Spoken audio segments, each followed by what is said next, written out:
प्यारे देशवासियों नमस्कार।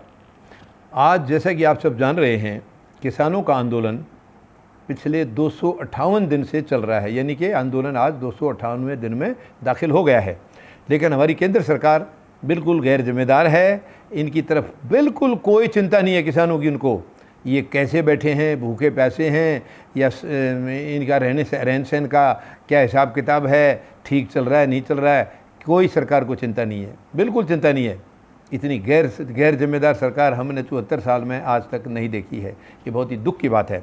और अब किसानों ने फैसला कर लिया है कि जो इन्होंने पश्चिम बंगाल में औकात दिखाई थी सरकार को, वही औकात ये यहाँ भी दिखाने जा रहे हैं, वही औकात यहाँ भी दिखाएंगे। यानी कि अब 5 राज्यों में जो चुनाव होने वाले हैं, 5 राज्यों में भी सरकार की औकात दिखाएंगे।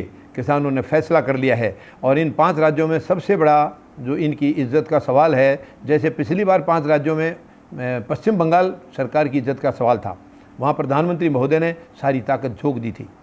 अब इनका 5 राज्यों में जो अभी वर्तमान में आने वाले हैं चुनाव, गोवा, पंजाब, उत्तर प्रदेश, उत्तराखंड और मणिपुर, इनमें सबसे बड़ा इनकी इज्जत का सवाल उत्तर प्रदेश है।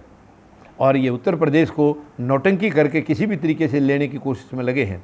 अगर इन्होंने ईवीएम का इस्तेमाल किया तो मैं कुछ नहीं कह सकता हूँ, वरना कोई सवाल पैदा नहीं होता कि यहाँ पर ये सरकार दोबारा आ जाए। उत्तर प्रदेश में इनकी सरकार 5 राज्यों में नहीं आएगी, इनकी कहीं भी नहीं आएगी। लेकिन क्योंकि उत्तर प्रदेश इनके लिए बहुत बड़ा सपना है, उत्तर प्रदेश में किसान इनको किसी भी हालत में इनकी औकात इनको दिखा कर रहेंगे, बिल्कुल किसी भी हालत में। यानी किसानों ने दौरे करने शुरू कर दिए हैं। और वो ये नहीं कह रहे हैं कि आप किस पार्टी को वोट दें, केवल यही कह रहे हैं कि आप बीजेपी को वोट नहीं देना, क्योंकि बीजेपी ने अब तक इस देश को 7-7.25 साल में दिया कुछ नहीं है, केवल इनसे लूटा है। यानी कितनी चीज़ें लूट चुके हैं ये। भारत को बिल्कुल बर्बाद करने पर तुली हुई ये सरकार, क्योंकि ये सरकार आरएसएस के एजेंडे पर चल रही है। और आरएसएस का एजेंडा कभी भी देश हित में नहीं था। आज़ादी के समय से लेकर आज तक ये कभी देश के हुए ही नहीं हैं, कभी देश के नहीं हुए हैं। और आज ये अपने आप को सबसे बड़ा देशभक्त मानते हैं, सबसे बड़ा देशभक्त अपने आप को कहते हैं। बहुत दुख की बात है ये। अब किसान इनको इनकी औकात दिखा कर रहेंगे, किसान इनकी औकात इनको दिखाएंगे। और अब दिसंबर के बाद मुझे नहीं लगता केंद्र सरकार ऑफिस में रह पाएगी।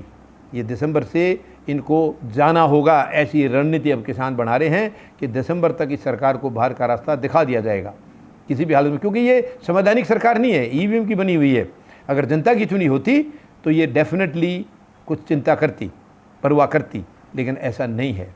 ये चुनी हुई सरकार नहीं है, ईवीएम की सरकार है। और हमें ईवीएम की सरकार नहीं चाहिए, हमें तानाशाही की सरकार नहीं चाहिए, हमें धांधलेबाजी की सरकार नहीं चाहिए। हमें एक संवैधानिक सरकार चाहिए जिसमें गरीब, मजदूर, किसान और जवान ये जनप्रतिनिधि चुन के जाएंगे। अब उस सरकार का निर्माण किसानों के सहयोग से पूरे देशवासी करेंगे।